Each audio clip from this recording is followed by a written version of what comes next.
What's up, everybody? It's your boy Walking Mandu, and today is the day. That's right. It's the day that we actually get the Mustang in its right state of mind. That's right. This Mustang 5.0 is going to have its innards ripped out, rebuilt, and put back in a glory it's never seen before, right here at Wrench Trench Garage. But before we do that, I have a little mess on my hands here. As you can see, everything here is kind of in disarray.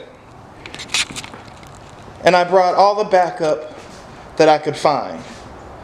Yes, I brought Foster. That's right, Foster's here. And he is here to help me take on this task. And in preparation for this task, I'm going to start straightening up first, because people don't even understand how important it is to have your stuff in order before you start on something pretty large like this. To some people, excuse me, I'm sorry. To some people, this may not be such a big deal to some people. To some people, pull the motor, it's easy. Not that I'm saying it's difficult for me. I'm just saying that it's not a daily basis thing for me. So I'm gonna go ahead and take all the precautions that I feel like I need to take to make this happen. First of all, I'm gonna keep my area straightened up. I'm gonna make sure I put everything where it belongs. I've already taken a bunch of pictures on my cell phone so that I have a reference point on where everything goes. And I brought out a bunch of bags to keep all the bolts and little loose parts in, and also have a large tub to put any larger items in. And I have another large tub over here which is actually full of coolant, which is gonna put the rest of the coolant in, all my fluids, and I'm gonna make sure that happens the right way. So first of all, I'm gonna clean up my stuff, I'm gonna get myself prepped, and we're gonna yank a motor. Hold on one second. Okay guys, I'm back. While I was cleaning up a little bit, which this is my table is now arranged. I know it's a messy table from all the paint, but it's arranged. And basically what I did was I just put like a bunch of the basic stuff that I would normally need for anything like this. But while I was doing that, I decided that I want to get a general overview of the health of the motor. So before pulling a motor, especially for somebody else or doing anybody else's vehicle for that matter, I think a really good thing to do is get an assessment of what you're dealing with, and that's every single time. I try to do that every time. I was kind of just wanting to rip into it because I kind of know this motor, I know this vehicle a little bit, but I'm just going to play it safe since it's still not mine. So I'm going to go ahead, I'm going to do a compression check on this thing to see what the compression is like. I do have a leak down tester. I haven't decided if I want to go that far with it yet, but I'm going to do a compression check. If the compression is good, then I'll go ahead and move forward. I might do a leak down test that might maybe reveal a lot of the little issues that's going on with this car. But yeah, I'm going to do that first. So I'm going to start with the compression check, and then I'll check with you.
after doing the compression test, you could see that these little guys right here, it's my numbers. Okay, so this is how I do my compression test.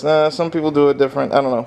The little arrow I always indicate is the way that the motor is facing. And then each little circle represents a piston or, you know, a combustion chamber. And when I test that chamber, I'll write inside of that little circle what that compression was. Now, like I said, not really doing a how-to on things, but just in case you wanted to know. When you do a compression test, you first of all have to kill the spark and or fuel, so that way the car doesn't start up on you. So what I did was I just unplugged the coil. And if you want to, you can go through and unplug, you know, other stuff like fuel and stuff. But I didn't do that. I just unplugged the coil. Alright? So after that, what you do is you start taking plugs out, which the plugs are gonna, in this car, the plugs were right in there. They're already out. You can see them over there. They're a little bit sooty. Looks like they were running maybe a tad rich. Who knows? But yeah, I think they were running a tad rich. But down in there, what you would do is you would get yourself a compression tester, a compression tester such as this. All right, see that? And once you get yourself a compression tester like so, you would insert whatever. All right, so sorry, I got to put you down for a second. Now, mine came with several. Well, hold on, dang it. All right, so mine came with several different types of fittings.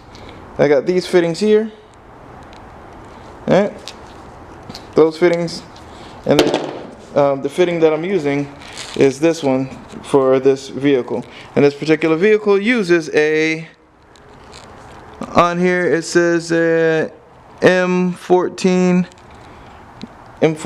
LR. Trying to get this thing to focus for you. Yeah, so M14 LR. So you find the right fitting that you need. And then you run that fitting down in where the spark plug goes, in the spark plug hole. Alright? Now it doesn't matter if you take all the plugs out or if you're doing one at a time, it doesn't really matter. You're just testing the compression in that single chamber. Some people like to take them all out, some people like to open throttle bodies. I've tried all of that ways, and honestly, just do it one at a time. It makes it easier on you and you don't lose stuff. So you can run that down in there like so, and then you crank the car over a couple of times and you'll start seeing this little needle start to jump. If it will focus. There you go. You'll start seeing this little needle right here start to jump. Your compression, your PSI, or pounds per square inch, is labeled on the little black numbers right there. So yeah, so that's how you would tell. Just a crash course. Trust me, there's stuff all over the internet that tells you how to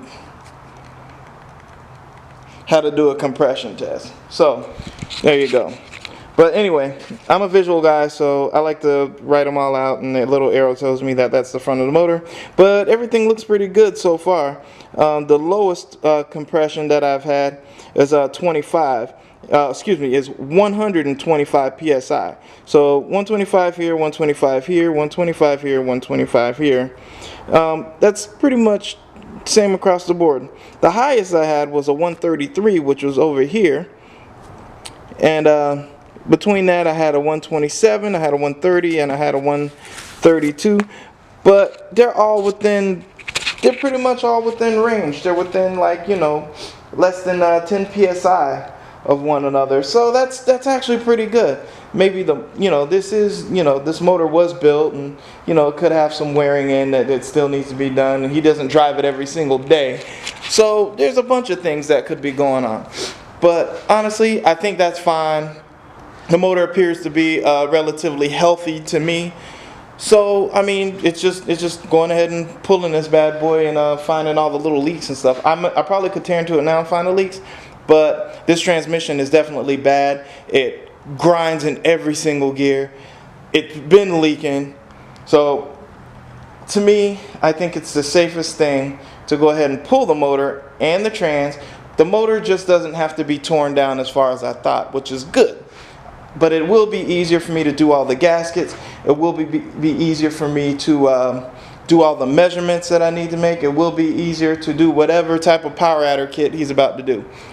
Now, I'm sorry to keep going on, but I'm trying to. I want him to decide whether he's going to do. He wants to do a twin turbo kit.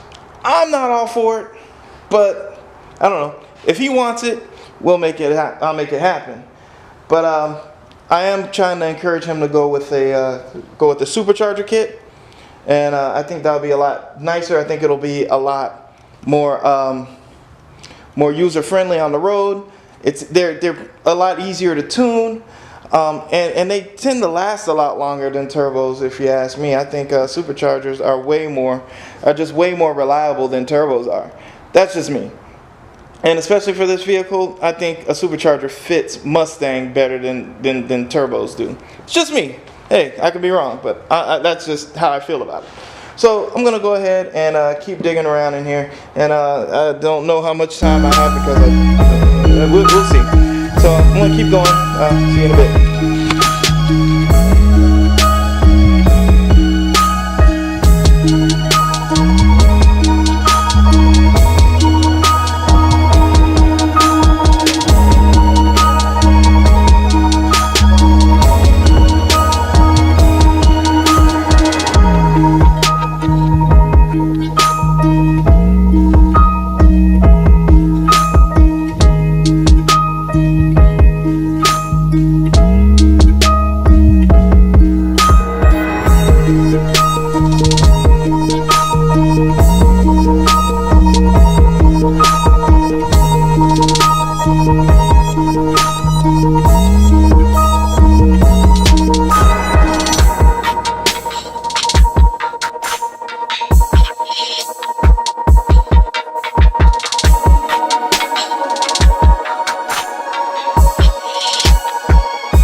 Pretty stripped down now.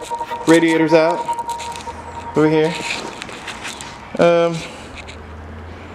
Yeah.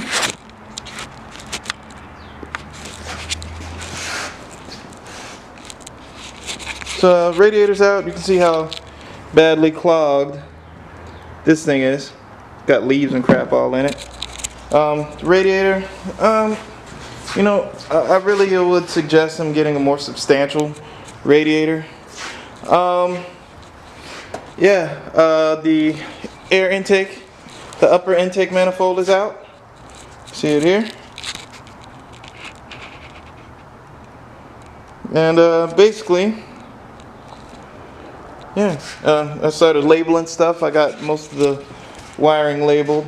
Just got to label these over here and then take those out. But for the most part, we're getting there. We're getting real close. I still haven't drained the oil, so I got to drain the oil, and then But it's pretty. You know, we're getting down into it now. It's almost. It didn't really take me that long to do this part. What took most of the time up was actually the compression check and just looking over everything and making sure, you know, what I'm doing is the right thing. But other than that, you know, things they look pretty good around here. So you know, I put some tape on the intake so nothing falls in there. I can tell down here we were originally thinking that a lot of that oil leak was coming from the valve cover gaskets, but actually they're not that bad. The valve cover gaskets are not what's leaking. It looks like it's the lower part of the intake that's leaking. And yeah, so show you guys how this all is. Yeah, it's kind of messy in here. Just gonna clean it up. Probably paint it black again. But yeah, it's definitely a project, but I ain't scared. That's what's up. So I just got to take off one more fuel line, and then drain all the oil and stuff, and then I can start yanking this thing out of here. But unfortunately, you guys are gonna have to wait. Tomorrow I'm gonna have to pull this. I'm not gonna be able to. I'm not gonna have time to do it today. But I'm gonna get a few extra little things buttoned up, and yeah, you guys. I hope you guys are enjoying this thing. It's gonna be pretty awesome when it's done. So I'll see you next time. Wrench Garage. Wrench out.